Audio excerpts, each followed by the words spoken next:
I got it. Look at that. Okay, so what I did is I just created a basic Word document with some things that can be done if there is some sort of gap, and with summer in mind, but it can be any gap. Now, if it is a longer one and if it is, a tutor has to step away for a while or the student is going to be 12-hour time difference for the summer, that's a different situation than just some of the stuff to get them engaged in the community and doing things. Like Dana, you mentioned that somebody is going to be home with her kid all summer now. So she might be looking into community options that engage people as parents. So that is a different thing than you're traveling to another country for a couple of months. So I'm just going to put this document up on the screen and share it. And then what I'll do from there is I can show you some of the websites that I have of some of the places. And then if you are, then if you want this document, I can just put it into the chat and you can take it from there. And I could also email it. So let me just share my screen. And I am going to try to remember this time to share audio. So let me.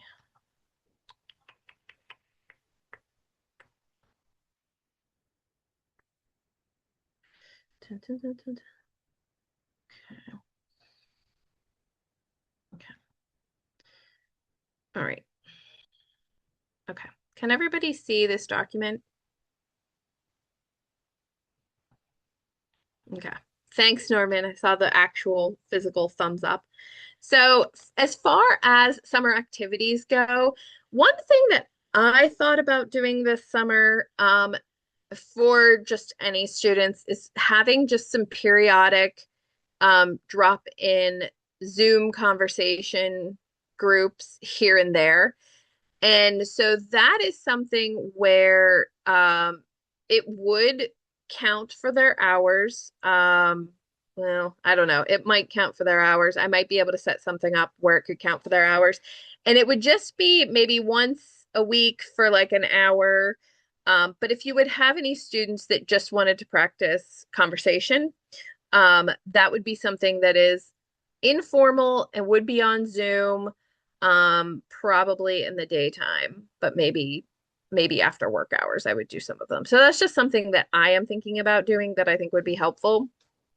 As far as longer breaks, so this would be if you have a student that needs to take a longer stint of time away from one-on-one tutoring, Literacy Pittsburgh does have some self-study options.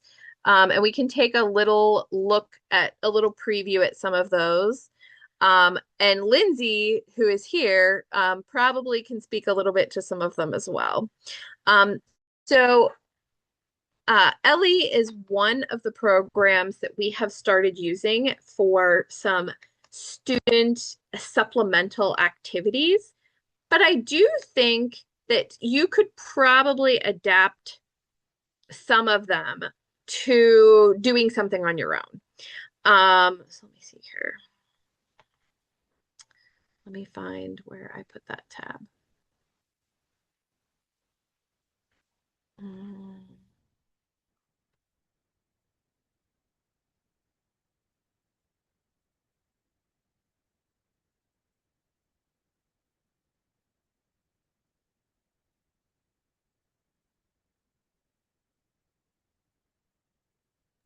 I will say, Crystal, that some things with Ellie might be changing soon based on some information that we got about how we've been using it. So, but Ellie is the way it's structured right now for students is we have some classes set up and students can kind of work independently on that. Okay. I would say maybe let's table that if there's going to be changes. Also, I can't find the tab anyway. So we'll just table that one. All right, so I'm going to just remove that if there are some changes coming. Coursera is another thing that your student could do if they want something self-study, but this is higher level. They need to have certain assessments done, and it is very like course specific in the type of material. So if you think this would apply, this would be like tech stuff. There's like internet security, user experience. Those are more specialized, but Literacy Pittsburgh students can take the courses. They usually take 3 to 6 months to complete. If you end up having a student who just might be interested in taking some higher level tech courses, higher level, like they have a decent amount of speaking and reading abilities, they could just let your coordinator know. And if they wanted to do that, like if they're going to be away for the summer and this is something that they have an ambitious project in mind, they could do something like that. But that is another one where I would say it's pretty specific to that student and to that student's needs. Another one I have up on there is essential education. And this is just to make you aware that we do have self-study options that Lindsay facilitates. So the student would need an account. And again, this is more intended for like an extended break. Um, and Lindsay, I mean, we have like a decent number of students on it.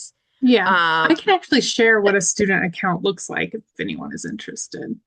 Why don't you do that? Yeah, Just so people have it. Again, it's yeah. I don't have it. I have the I was gonna show like a part of the video of you talking about essential ed, but since we have the real thing yeah, here, why don't you just, if you don't mind, take a second and show everybody yeah, essential ed. yeah. Let me share my screen here.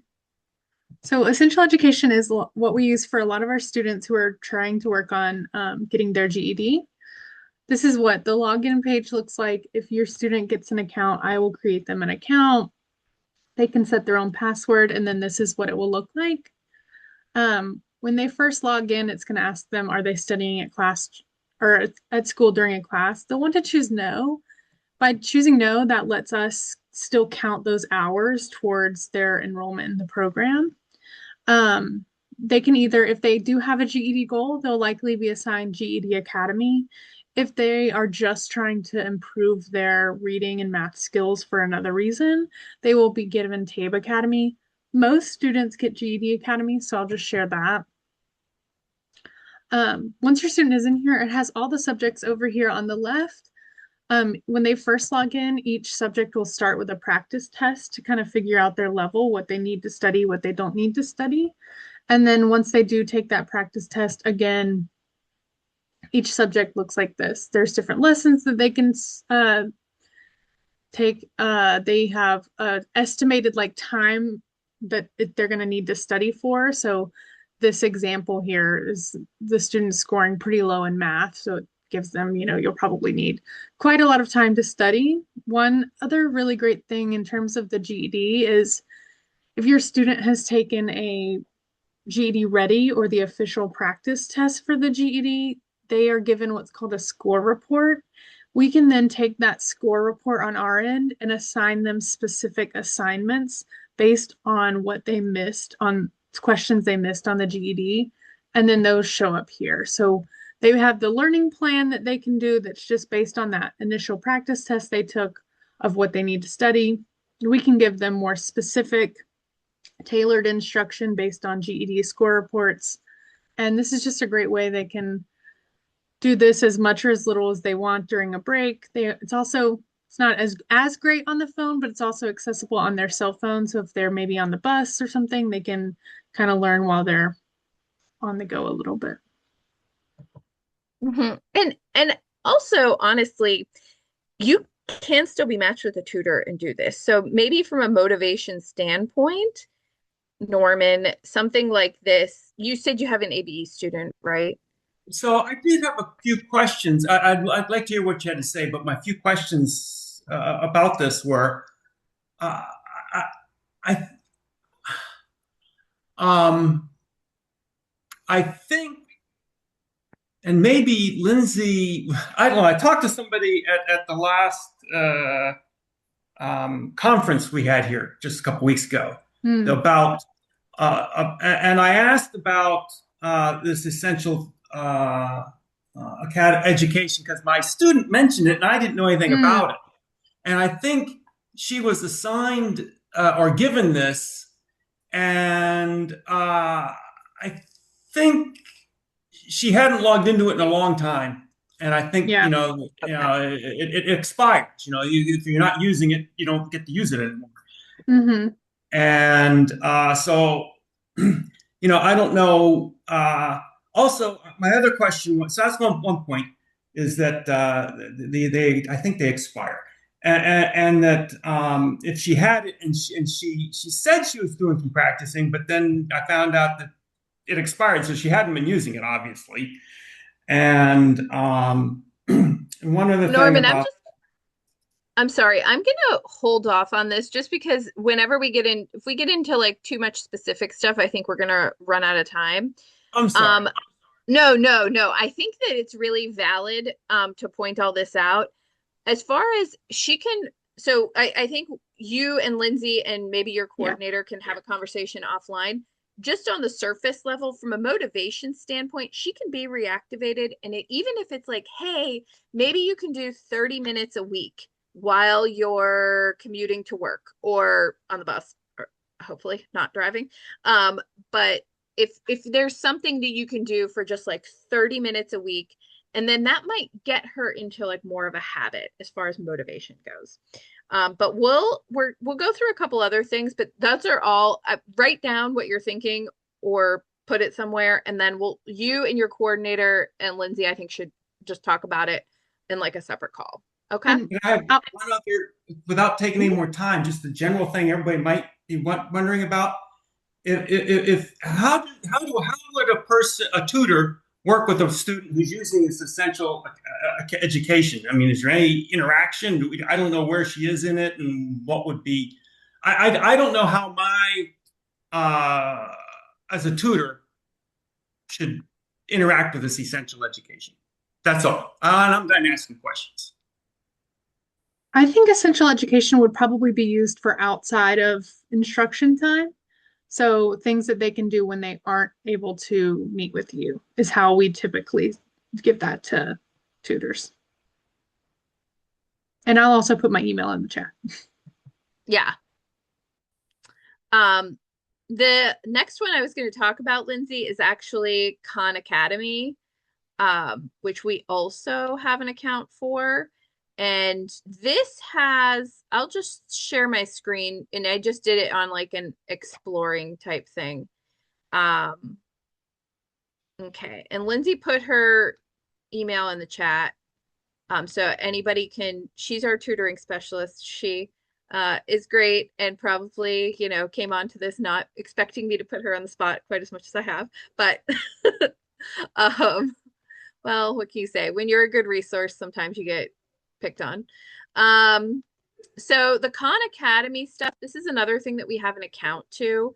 And I'm not currently logged in on the account because if we use it and if you choose to use it and you want to have your student signed up for it, we can go through there's a login and stuff. I don't It's not going to apply to everybody. All of this stuff is one off. So you just contact us if you think that this would be helpful. But like this also has um, some math. There is more advanced math here, but it has, oh, where'd the explore button go? It has a bunch of levels of math. It has multiple grades. It has um, English and language arts material. And it does go by grade level because they do have a benchmark of like where people are reading and things like that. So not everything, a student might not like want to work in that specifically because we don't normally use like grade level as a benchmark. But as far as something like algebra is concerned, or any type of math that they have, like there is still a lot of useful stuff on here. And this again, this is more ABE, but it could also be ELL, honestly, because with the English language arts and some of these um, passages that you can read, vocabulary, like that's relevant to any adult learner who has that as their goal. Um, and once again, since we have the expert here, Lindsay, is there anything else you would like to add about Khan Academy? I'm not super familiar. I mean, I'm familiar with Khan, but I'm more familiar with essential education, so I think you're good. Yeah, and that's perfect. As far as community things go, I just pulled up an events calendar for a couple of the local libraries. And again, this is on the email that, or the Word doc that I have going. So let me pull that up. Because I am the North Hills coordinator, I picked Northland Library as one of the options. And what's good about Northland is that, can everybody see that? They have things, they have so many community programs that even if, like, if you have an ELL learner, libraries are generally still safe places to be in the community. They can go there for classes, they can go there for kid things.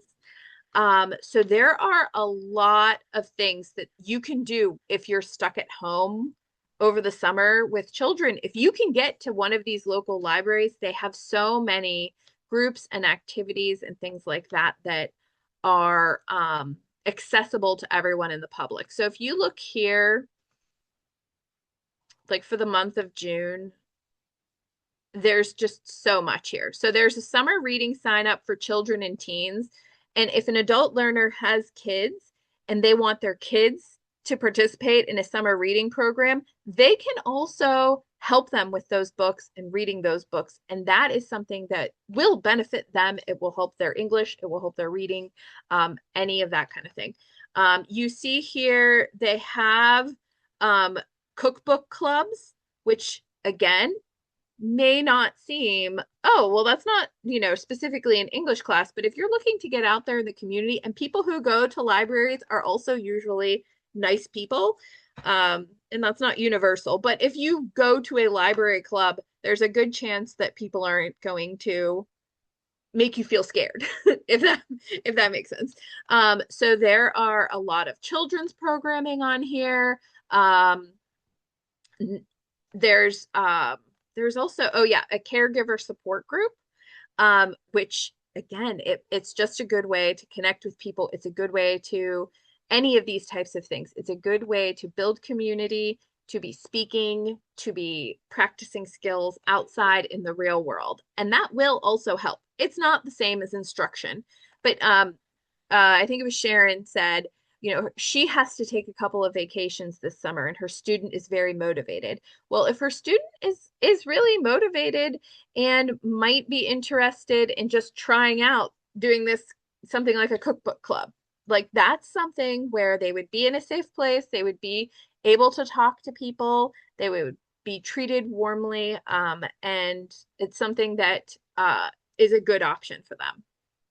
So I also picked the Shaler North Hills Library, which also has a very um, a robust activities calendar.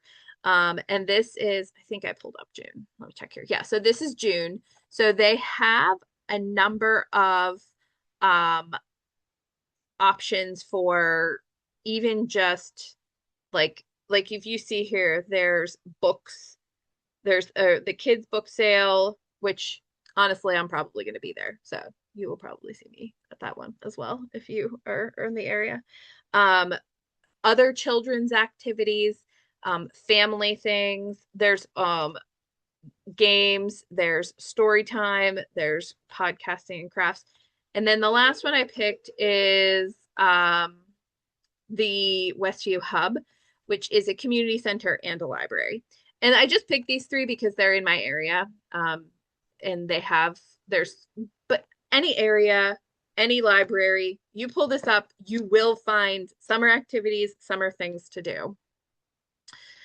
All right. Any questions about that, or has anybody had an experience with a student that they have tried to encourage them to do something like that or has tried something like that? Mm. I am always, when I test students, I do usually encourage them to try some of the library programming. And I don't know if anybody does it, but I am always hopeful that people will. Um, so the next one that I have on my list, this is it's a program that Literacy Pittsburgh used to have a long time ago. And it was like an email partners program. And it's nothing, you know, it's nothing like super elaborate. But basically what it would be is if you are taking a break with your student, you send them an email and Janet actually has done this for me in a more basic form as part of a digital literacy curriculum to help students learn emailing skills. But if your student has emailing skills and they want to improve their English and they're traveling or you're traveling or whatever the case may be, um, you can start emailing them back and forth over the summer. So you would give them a prompt, um, tell them what you want them to do. And Sharon, I think this might be a good option for you because if you're traveling, it's not a super intense thing for you to say, hey, I am traveling here at a lake. Can you tell me about a time that you were at a lake? And then give them some criteria based on some lessons that you have done. Do they know how to write a basic paragraph? If not, maybe that's something you can cover before you go on the break so that they can type the paragraphs. And then they will send that back to you and you can kind of give them homework. This is really good for students who are very motivated, but do need to take a pause in the tutoring instruction, even if it's for any length of time, really. All right. Any questions on that? Okay, so the next thing I'm going to talk about is podcasts. And I also, if you have a student who um, is very interested in podcasts and you want some more information on it, we also have a coordinator who has done a presentation previously at a conference, and they I can get that as like something for you to look at. But we're going to go ahead and take a look at a few podcast options for over the summer. And this again is probably good for someone who is in somebody like Sharon's situation or maybe Dana's, who maybe they have some breaks, but they still like could be a little bit engaged. All of this is student specific. It all depends on like what your student situation is. So I'm gonna share again.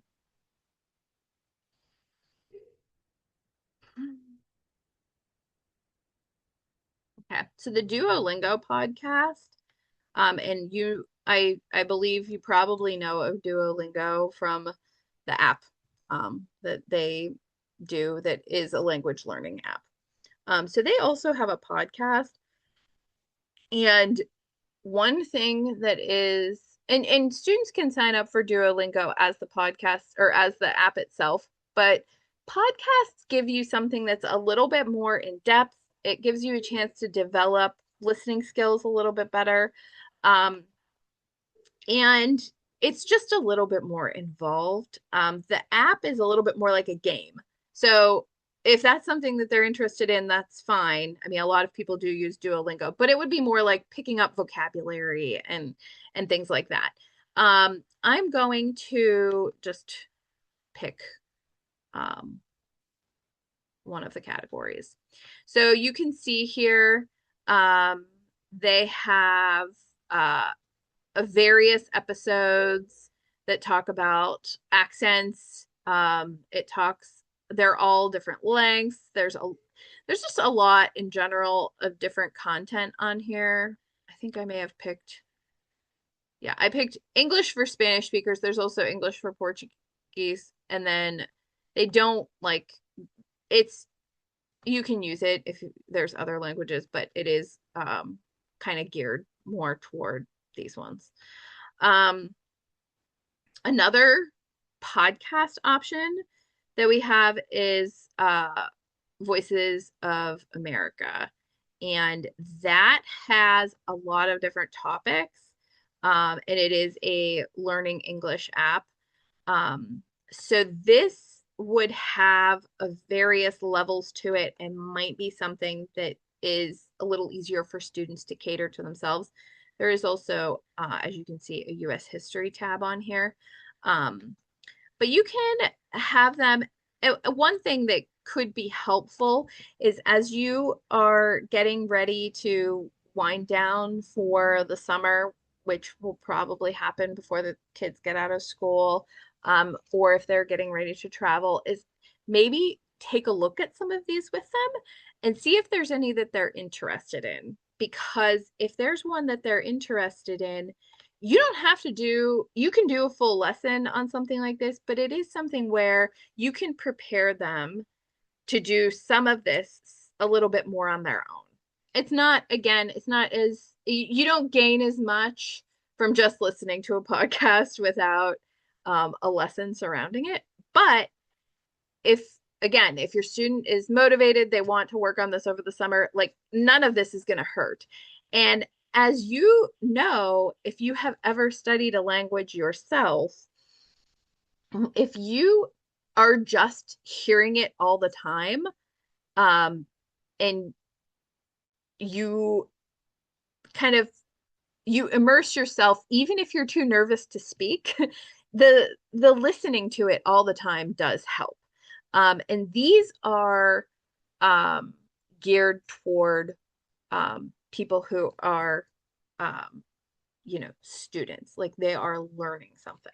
So it's not just a podcast that's out there, because if you get like a random American podcast, you could get all manner of content. You get people who speak really quickly. Like I personally am a fast talker. Like I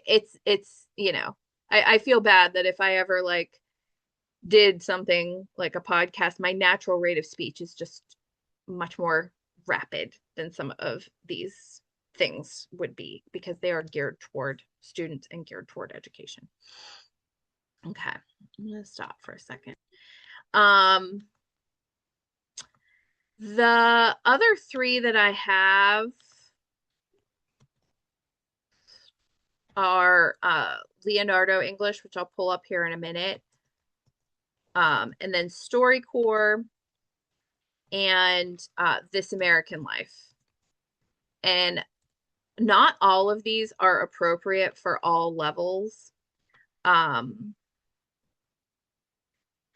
let me share again.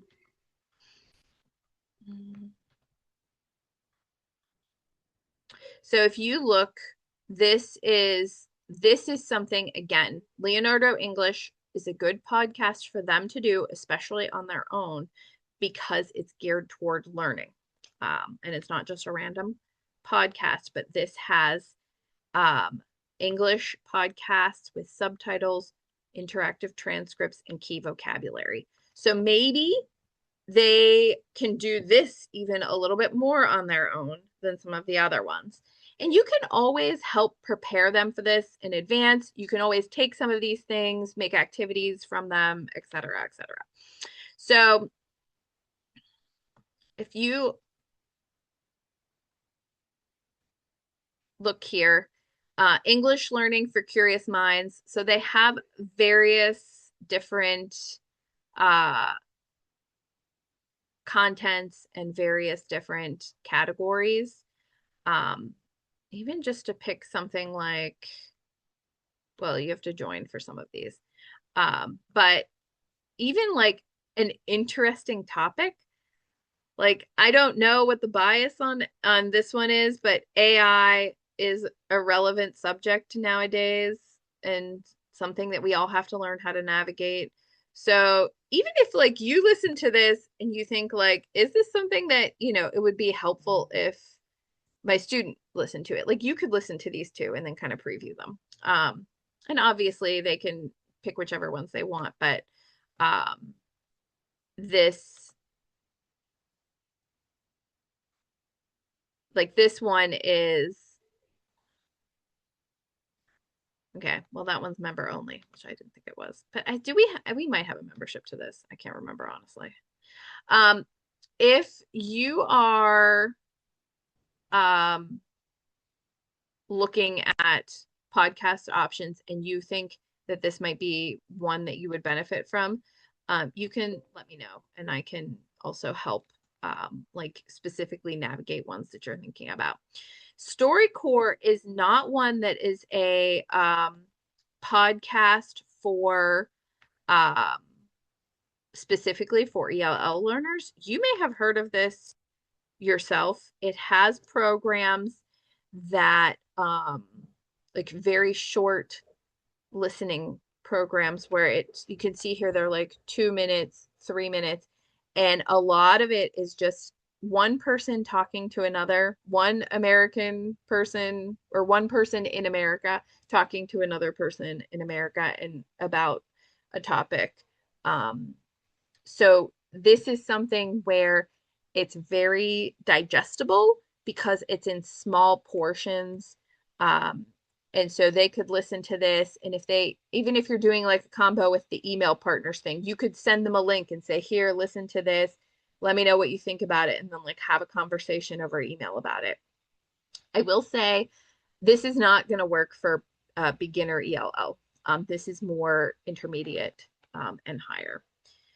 And then in terms of podcasts, the last one that I have, uh, again, there's thousands out there, but the last one that we, you know, have had people have experiences with is This American Life. And This American Life is great for advanced learners and higher intermediate. I wouldn't go too much lower than that. What's one nice thing about This American Life is some of the episodes, especially some of the older ones, but some new ones too, have transcripts to them. So they're longer form and there's usually a couple of segments in there. So somebody could listen to one segment or two segments, but many of them have transcripts attached to them. So that is very helpful. So you saw that the one podcast had a transcript with it.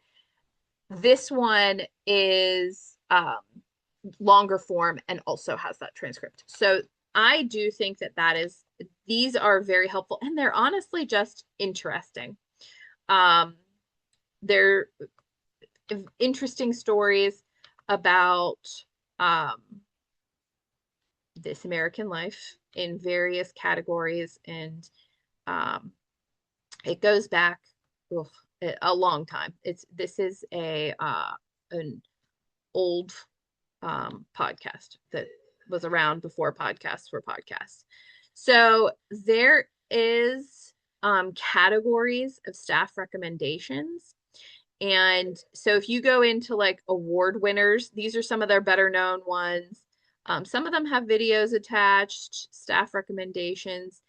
There are also some websites out there, like if you Google like using This American Life, ELL, or using This American Life as an instructional, there are some resources out there on how to use it in an instructional capacity. But again, for independent learning, they can just listen to it and potentially read the transcript, and they'll still get something from it. All right, I'm going to stop for a second. We'll regroup. Does anybody have anything they want to say? Input. if they have um, tried any podcasts before, if they have tried um, any of these types of activities before. Um, okay, let's see here. Anybody just feel like they need to share something? Okay. All right. So the podcasts are a good resource for independent learning, largely in part because like you can listen to them wherever you are. I put a little section in here on kids' activities. And again, this is because if a parent is going out into the community with their child, it is a way that they can be introduced to certain topics and certain conversations, and then they can still improve their English and they can still improve their skills, but they can also help their kids with whatever they're doing in the community. So Kidsburg is a website that has a lot of like kid resources, and it is. Let me pull it up. It's not this is not specifically like this isn't education specific or anything. It's um it's just a kids resource, but they have guides here, they have things to do, they have an events calendar and advice and support for parents. I think that having the events calendar really does give you a sense of what is available to do because look, it has here um, plays. It has, and not all of this will be applicable to everybody, but it has what the museum exhibits are. It has postpartum support group. It has, um, well, and this is a little further out because it's all over the area. Although I don't know which area you guys are, so maybe some of you are close to Murraysville. So there's just and again, of course, they always link the library stuff because Kidsburg is also a fan of the library. It's just a way to get people um, out in places that are generally community friendly and as far as we know are comfortable, secure spaces.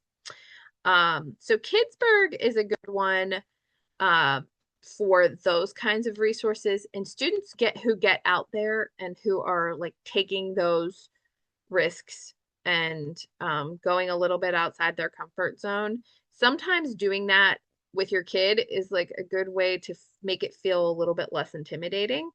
And that won't apply to everybody, and that's totally fine. But for people, if you have a student who um, is a parent or has nieces or nephews or something like that, that's a good option for them.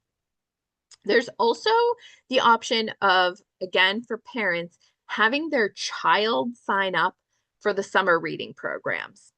And the reason is that they will then help them pick their books. They could read their books along with their child reading them and participate in that way. So now, instead of you as the tutor guiding the student, you are asking the student to take on a guiding role for their own child or some other kid in their life. But it's a way that will help them improve their skills by kind of becoming a teacher in some ways and guiding them through that. Another thing that I have on my list is so Literacy Pittsburgh does have some readers, but reading for enjoyment over the summer, even again, if you're not doing lessons, it's still helpful to do it. So you could ask your student to read a text of some sort, read a book, read one of the readers that we have, read something from the library. The librarians will recommend things. And then you two can either have a little email conversation about it, or at the end of the summer or whenever the end of your break is, get together and kind of talk about it and then make it into a more formal lesson.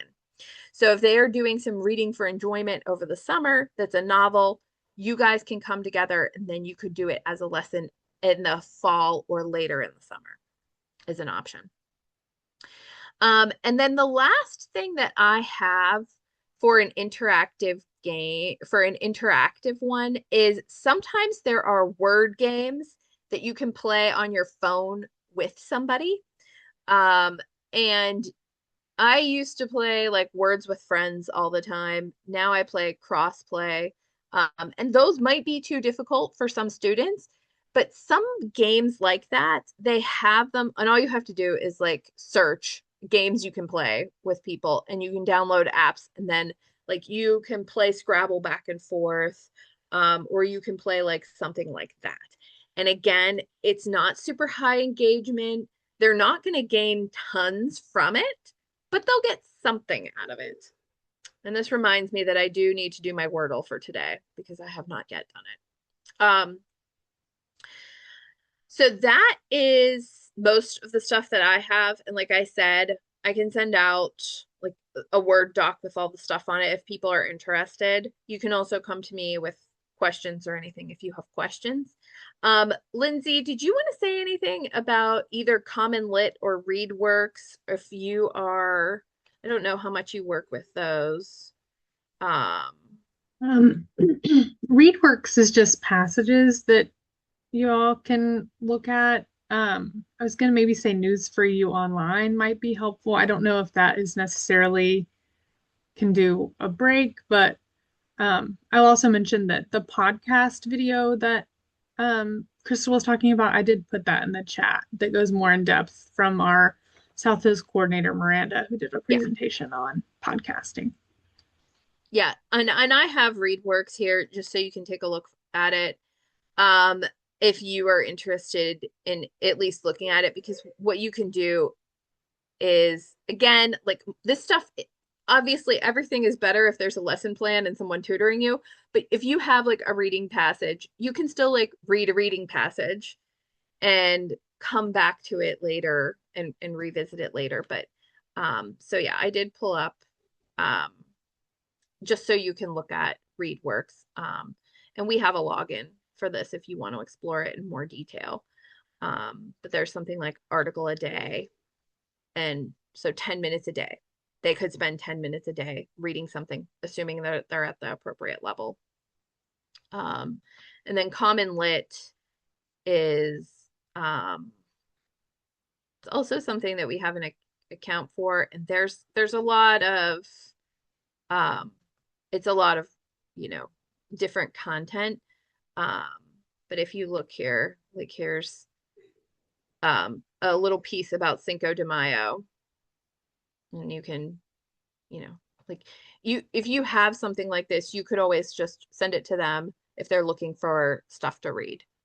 Again, most of this is intended for more guidance, but uh, a lot of it can be done with doing little things independently over breaks.